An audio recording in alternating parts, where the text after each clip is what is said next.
બનાસકાંઠાના ભાભરમાં મુસાફરોએ બસને ધક્કા માર્યા. બસ બગડતા મુસાફરોએ ધક્કો લગાવવો પડ્યો. બસના ભાડા વધવા છતાં એસટી બસની સુવિધાઓનો અભાવ છે. મુસાફરોનો ભાભર અમદાવાદ બસને ધક્કા મારતો આ વિડીયો સામે આવ્યો છે. સલામત સવારી એસટી અમારી વાતો હવે હવામાં છે. સંવાદદાતા કમલેશ જોડાયેલા છે. કમલેશ, વિડીયો વાયરલ થયો છે. એક તરફ ભાવ વધારો એસટી દ્વારા કરવામાં આવ્યો છે, પરંતુ સ્થિતિ એવી છે કે મુસાફરોને ધક્કા મારવા પડે છે.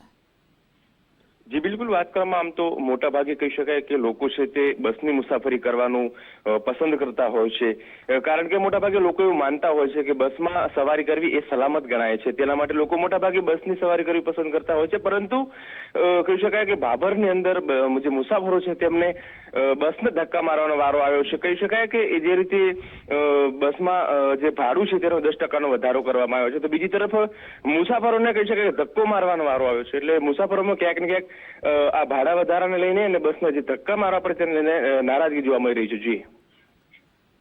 જી કમલેશ, જોડાવા બદલ આભાર આપનો.